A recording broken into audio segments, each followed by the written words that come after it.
جس بنا پر اس میں سپرم پیدا نہیں ہوتے بلکہ جو زندہ ہوں وہ بھی مر جاتے ہیں۔ ناظرین، بانجھ پان میں غدی بانجھ پان اور جنسی علامات کیا ہیں اس کے بارے میں آپ کو بتاتا ہوں۔ ازواج سے نسل کے لیے نطفہ یعنی سیمن خصیوں یعنی ٹیسٹیکل میں تیار ہوتا ہے۔ خصی میں غدود چھوٹے چھوٹے اجزاء لابیول میں تقسیم ہو جاتے ہیں۔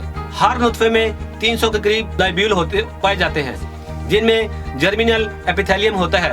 ان کے اندر سے باریک خمدار نالیاں ہیں۔ ان میں منی خون سے علیحدہ ہوتی ہے۔ خم اس لیے ہے کہ فاصلہ زیادہ ہو جائے اور منی ٹھہر کر مطلوبہ حرارت جذب کر کے پختہ ہو جائے۔ منی 2 تھیلیوں جو تقریباً 5 سینٹی میٹر لمبی ہوتی ہیں مثانے کے پیچھے پائی جاتی ہیں میں جمع رہتی ہے۔ ٹیوبولز میں پختگی کے بعد سپرم کی پیدائش ہوتی ہے جو منی کے ساتھ خارج ہوتے ہیں۔ اس کے بعد میں بتاتا ہوں کہ سیمن کے مراز کیا ہیں۔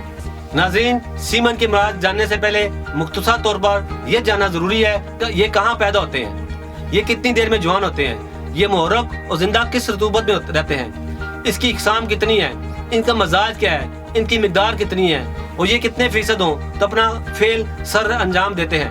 کیڑے میں منی بلوغت یعنی سیمینل فیریز ٹیوب کے خلیوں میں پیدا ہونا شروع ہو جاتے ہیں، یعنی کیڑے میں منی سپرم خصیوں یعنی ٹیسٹیکل میں تیار ہوتے ہیں، جبکہ باقی رطوبات سیمینل ویہیکل پیرسٹیٹ میں بنتی ہے۔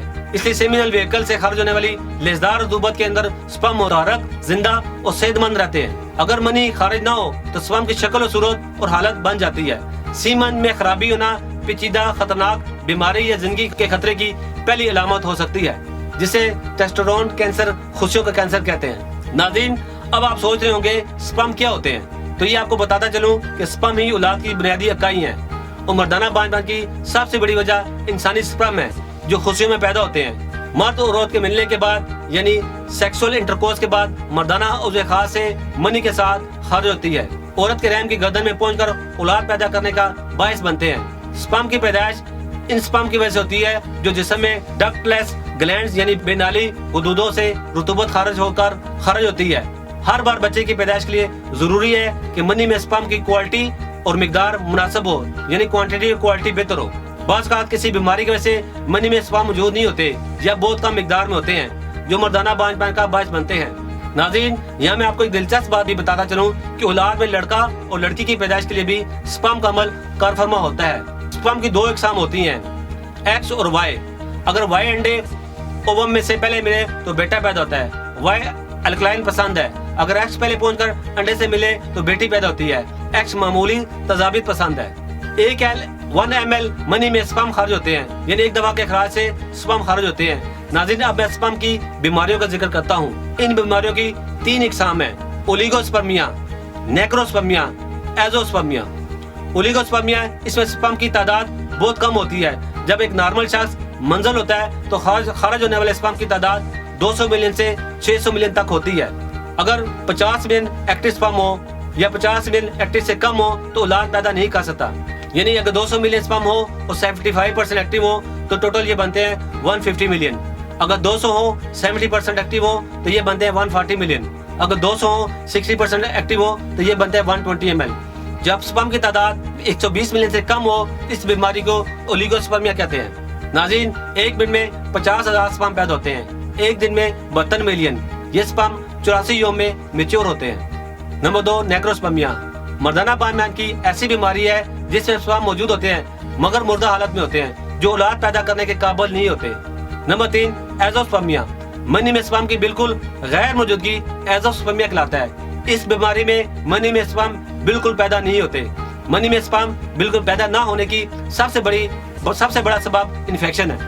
منی میں سپرم بالکل پیدا نہ ہونے کا سب سے بڑا سبب انفیکشن ہے، جس میں پیپ آنا، خون آنا، خون کے ذرات کا آنا یا پھر بیکٹیریا کی موجودگی ہے۔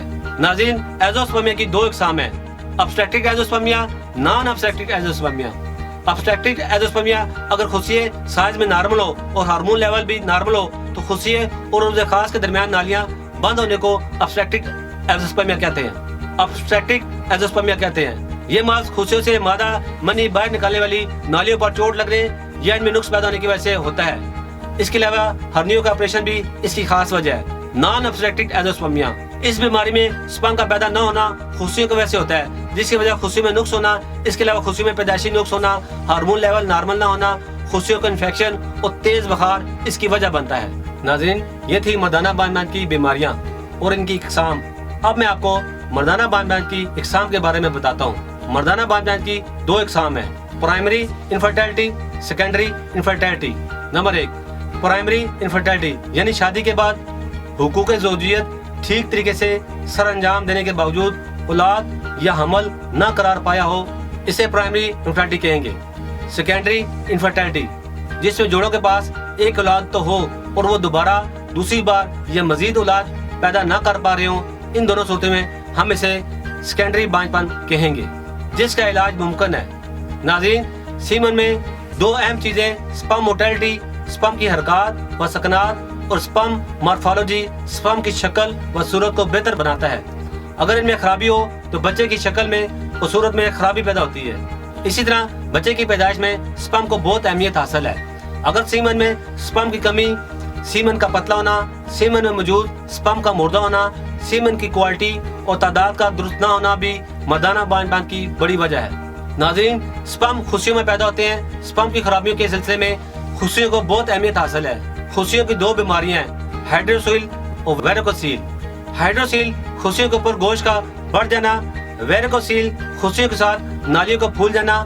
چونکہ سپرم خصیوں میں پیدا ہوتے ہیں تو ہائیڈروسیل اور ویریکوسیل کی بیماریاں بھی سپرم کو پروڈیوس کرنے میں حائل ہیں، جو کہ مردانہ بانجھ بانجھ کا سبب ہے۔ ناظرین، اس کے علاوہ سیمن میں پس سیل کی موجودگی بھی مردانہ بانجھ بانجھ کا موجب ہے۔ سلفر کا زیادہ ہونا یا درجہ حرارت یا گرمی کی زیادتی کی وجہ سے بھی سیمن میں پس سیل پیدا ہوتے ہیں۔ کثرت پیشاب، صورت انزال کا ہونا، جریان اور آدمی اولاد پیدا کرنے کے قابل نہیں ہوتا۔ اس کا مادہ منیہ بنتا تو ہے لیکن حرارت کی کمی سے وہ صحیح نہیں پکتا۔ ناظرین، یہاں میں دہی کی مثال دوں گا۔ جیسے دہی کو تیار کرنے میں گرم دودھ میں ٹھنڈی دہی کی جاڑ لگانی پڑتی ہے۔ اگر مناسب حرارت نہ ملے تو دہی ٹھیک نہیں جمتا۔ ٹھیک اسی طرح مادہ منیہ میں بھی حرارت کی کمی یا زیادتی ہو تو مادہ منیہ گاڑھا نہیں رہتا، تو یہ بانجھ بانجھ کی وجہ بنتی ہے۔ جب آپ کے خصیے زیادہ حرارت میں چلے جاتے ہیں تو پس سیل مردہ ہو جاتے ہیں۔ جب آپ کے خصیے زیادہ حرارت میں چلے جاتے ہیں تو پس سیل زیادہ ہو جاتے ہیں، سپرم مردہ ہو جاتے ہیں۔ گرمی کی زیادتی سے جب حد سے زیادہ خصیے ٹھنڈے ہو جاتے ہیں، کام کرنا بہت سست کر دیتے ہیں، تو آپ کا مادہ منیہ کچا رہ جاتا ہے۔ ناظرین، پس سیل کے بعد اب میں آپ کو وہ عادات بتاتا ہوں جن کو ترک کرنے سے آپ کسی حد تک مردانہ بانجھ بانجھ سے بچ سکتے ہیں۔ زیادہ گرم پانی سے نہانا، سردیوں میں ہم لوگ گرم پانی سے نہاتے ہیں، بلکہ کچھ لوگ تو زیادہ گرم پانی سے نہاتے ہیں۔ گرم پانی ہمارے ٹیسٹیکل کے لیے بہت نقصان دہ ہے۔ ہمارے ٹیسٹیکل میں مادہ منیہ میں پائے جانے والے سپرم بہت زیادہ متاثر ہوتے ہیں۔ ایک تحقیق کے بعد یہ بات ثابت ہوئی ہے، اگر 10 سے 15 منٹ تک ٹیسٹیکل کو گرم پانی میں رکھا جائے تو سپرم کے پیدا ہونے کی رفتار بہت سست پڑ جاتی ہے اور یہ صورتحال بہت ہی لمبے عرصے تک برقرار رہ سکتی ہے۔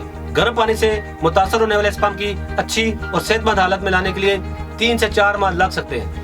اس کی ایک مثال یہ بھی ہے کہ ہمیں جب بخار ہوتا ہے ہمارے جسم کا درجہ حرارت بڑھ جاتا ہے، وہ اس بڑے ہوئے درجہ حرارت سے سپرم کے پیداوار میں 30% تک کمی آ جاتی ہے۔ یہاں میں آپ کو مشورہ دوں گا، جب بھی نہائیں تو پانی بہت زیادہ گرم نہ ہو، بلکہ اگر اتنا گرم ہو کہ آپ کو سردی نہ لگے، اس طرح آپ اپنے سپرم کی حفاظت کر سکتے ہیں، مردانہ بانجھ بانجھ سے بچ سکتے ہیں۔ سلیپ لیس یعنی نیند کی کمی۔ اگر دوستو آپ بہت زیادہ مصروف زندگی بسر کر رہے ہیں اور اپنی آپ نیند پوری نہیں لے رہے تو یہ عادت بھی آپ کی مردانہ طاقت کو کم کر کے بانجھ کر سکتی ہے، کیونکہ ہمارے جسم میں سب سے زیادہ سپرم کا اضافہ رات کے وقت ہوتا ہے جب ہم سوئے ہوتے ہیں۔ اسی وجہ سے بھرپور نیند دوسرے دن بہت زیادہ طاقت اور چستی فراہم کرتی ہے۔ ہمارے اعصاب پوری طرح سے ہمارے قابو میں ہوتے ہیں اور ہماری سیکس زندگی بھی بھرپور ہوتی ہے۔ نیند کم لینے سے ہمارے جسم میں مردانہ طاقت کم ہو جاتی ہے، جس سے سپرم کی پیدائش میں رکاوٹ ہوتی ہے اور ہمارے اعصاب تھکے رہتے ہیں، جس کی وجہ سے بوقت ضرورت ہمارے عضو خاص میں پوری طرح تناؤ اور انتشار پیدا نہیں ہوتا۔ اگر انتشار ہو بھی جائے تو لمبے عرصے تک برقرار نہیں رہتا، بلکہ سیکس کے دوران ہی عضو خاص کے تناؤ میں بہت حد تک کمی آ جاتی ہے۔ ہمارے تھکے ہوئے اعصاب بھی اس تناؤ کو برقرار نہیں رکھ سکتے، جس سے انتہائی شرمندگی کا سامنا کرنا پڑتا ہے، جس سے بانجھ بانجھ بھی ہوتا ہے۔ شراب، سگریٹ۔ دوستو، شراب اور سگریٹ، تمباکو کا استعمال شروع سے ہی صحت اور مردانہ طاقت کا دشمن ہے۔ ان چیزوں کا استعمال کرنے سے ہمارے جسم میں کولیسٹرول کی مقدار بڑھ جاتی ہے۔ کولیسٹرول بڑھنے کی وجہ سے ہمارے خون کی نالیاں سکڑ جاتی ہیں، جس کی وجہ سے عضو خاص میں خون کا بہاؤ کم پہنچتا ہے، عضو خاص میں تناؤ نہیں آتا، ان دونوں چیزوں کا زیادہ استعمال سپرم کی کمی، تناؤ کی کمی، مردانہ ٹائمنگ میں بھی بہت زیادہ کمی کا باعث بنتا ہے۔ شراب کا زیادہ استعمال ہمارے دماغ میں پیدا ہونے والی جنسی خواہش کو کم کرتا ہے، بلکہ ایسا الکوہل ہمارے دماغ اور عضو خاص کے رابطے کو متاثر کرتا ہے، جس کی وجہ سے ہمارے عضو خاص کی طرف سیکس کرنے کا سگنل ہی نہیں پہنچتا یا بہت کم ہو جاتا ہے، جس سے مردانہ کمزوری کے ساتھ ساتھ بانجھ پن بھی واقع ہو جاتا ہے۔ جنک فوڈ اور مردانہ بانجھ پن آج کل مصروف زندگی کی وجہ سے باہر کا تلا ہوا تیز مسالہ جات سے بنا ہوا کھانا عام سی بات ہے۔ بہت سے لوگ اس جنک فوڈ کے بغیر بھی جینے کا تصور نہیں کر سکتے۔ یہاں میں بتاتا چلتا ہوں سب سے زیادہ مردانہ بانجھ پن کو متاثر کرنے والی یہی چیزیں یعنی جنک فوڈ ہے۔ جنک فوڈ میں کولا، سوڈا، میدے سے بنی ہوئی اشیاء، فرائی کیے ہوئے سنیکس، پیپسی، پیزا اور سموسے وغیرہ شامل ہیں، کیونکہ ان تمام چیزوں میں چربی پیدا کرنے لیے تمام خصوصیات ہوتی ہیں۔ اس لیے ان چیزوں کا استعمال ختم کر کے اس کی جگہ سبز پتوں والی سبزیاں، فروٹ، سلاد کا استعمال زیادہ سے زیادہ کریں۔ سٹریس اور سیکس لائف پریشانی اور سیکس لائف مردانہ بانجھ پن کی وجوہات میں سے ایک بڑی وجہ سٹریس ہے، یعنی فکر مندی، پریشانی ہے۔ آج کل تو سب کی زندگی مشکلات سے بھری ہوئی ہے۔ بچپن سے لے کر بڑھاپے تک ہر طرح کی عمر میں کوئی نہ کوئی پریشانی اور فکر مندی رہتی ہے۔ ایک تحقیق کے مطابق یہ بات ثابت ہو چکی ہے، جو لوگ اپنی زندگی میں زیادہ خوش مزاج ہوتے ہیں، خود کو جسمانی مشقت میں مصروف رکھتے ہیں، ایسے افراد کو جنسی مسائل کا سامنا بہت کم کرنا پڑتا ہے۔ وہ جب بھی سیکس کرتے ہیں تو وہ سیکس میں کامیاب رہتے ہیں۔ ایسے لوگ ایک لمبے عرصے تک کامیاب سیکس لائف کا مزہ لیتے ہیں۔ اس کے برعکس جو لوگ سست رہتے ہیں اور جسمانی مشقت بھی نہیں کرتے، ایسے لوگوں کی سیکس لائف بہت ہی بری اور بدمزہ ہوتی ہے۔ ایسے لوگ ہمیشہ کسی نہ کسی سیکس مسائل میں مبتلا رہتے ہیں۔ ہمیں کوشش کرنی چاہیے اپنی زندگی کا سامنا کریں، اپنے آپ کو زیادہ سے زیادہ خوش رکھنے کی کوشش کریں اور ساتھ ہی ساتھ اپنی غذا کا بھی خاص خیال رکھیں۔ بری عادات اور بری غذاؤں کو چھوڑ کر سادہ اور اچھی غذا کھائیں۔ روزانہ کم از کم 20 سے 25 منٹ تک ہلکی ورزش کریں۔ تو ناظرین، امید ہے آج کا پروگرام آپ کو بہت پسند آیا ہوگا اور بہت سی مفید معلومات آپ کو حاصل ہوئی ہوں گی۔ اسی کے ساتھ میں آپ سے اجازت چاہوں گا۔ اللہ حافظ۔ اس پروگرام کے بارے میں یا کسی بھی قسم کی مزید معلومات کے لیے تشریف لائیں تاثیر دواخانہ، I-111 اقبال روڈ متصل ٹاڈلر اسکول نزد کمیٹی چوک راولپنڈی۔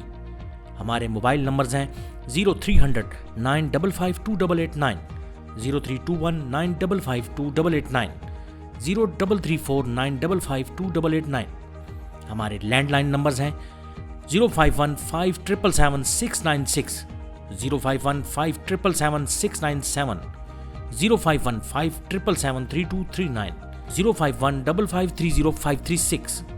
ہمارے نمائندے سے بات کرنے کے لیے ان نمبرز پر رابطہ کریں 0336 5777 696، 0336 5777 697، 0333 550 1390، 0323 550 1390۔ آپ ہمیں اپنا مسئلہ ای میل بھی کر سکتے ہیں۔ ہماری ای میل آئی ڈی ہے taseerdawakana@gmail.com۔ آپ ہماری ویب سائٹ بھی وزٹ کر سکتے ہیں۔ ہماری ویب سائٹ ہے www.taseerdawakana.com، www.taseerlabs.com، www.taseerherbalpharma.com، www.drtaraktaseer.com۔ تاثیر دواخانہ کی آن لائن ہیلپ لائن صرف خواتین کے لیے 0331 560 7654، 0332 560 7654، 0315 5530 536، 0312 577 3239۔